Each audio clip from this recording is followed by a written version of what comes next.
by saying I hate questions like this, and I hate reports like this, and I hate this sort of stuff. But I got to ask you about it. Pro Football Talk had one of those standard, anonymously sourced, grumblings, nebulous. Nobody really gives you. I like to call it the 0-2 story. Yeah. So nobody gives you a name on it. Nobody actually says what they said. It's just dissatisfaction. Well, you guys aren't satisfied. You're 0-2. But again, I got to ask you about it. Just frustration, I guess, maybe with you, with play calling, with the offense in general. A, does any of that stuff surprise you? B, how do you sort of rally the troops there and say, hey, let's keep all this kind of stuff in-house, or is it an issue that you're confronting?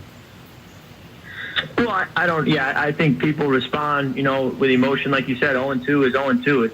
It's tough. No one wants to be there, and I think we all feel like we're too good, to be 0-2. We have too many players, too much talent, and in a lot of ways, just aren't playing at the level we're capable of, and so.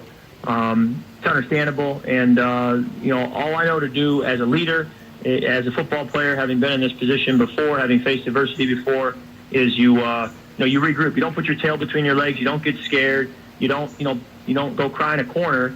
You feel like you got put up against a wall, and you come out swinging, and you say, we have to get this done. We have to play better. I have to play better. You take ownership. You step to the forefront.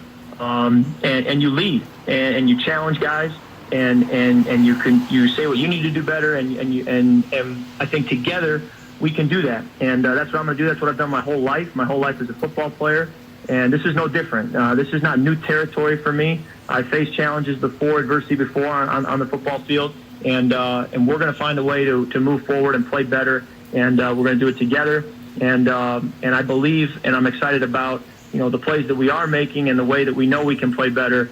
It'd be one thing if I was sitting here and the coach was sitting here saying, we don't have the players, we don't have the scheme, throwing our hands up saying we don't know what to do. That's not the case.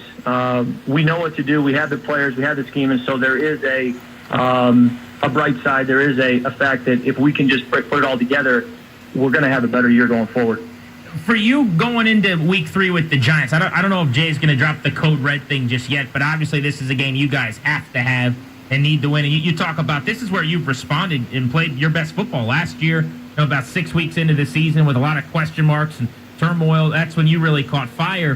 Do you just drown everything out that isn't the words of your coaches? I mean, this week, you're not going to watch any TV, any radio? Like, how do you go about just focusing on the task at hand, and what is that like for you compared to a normal week?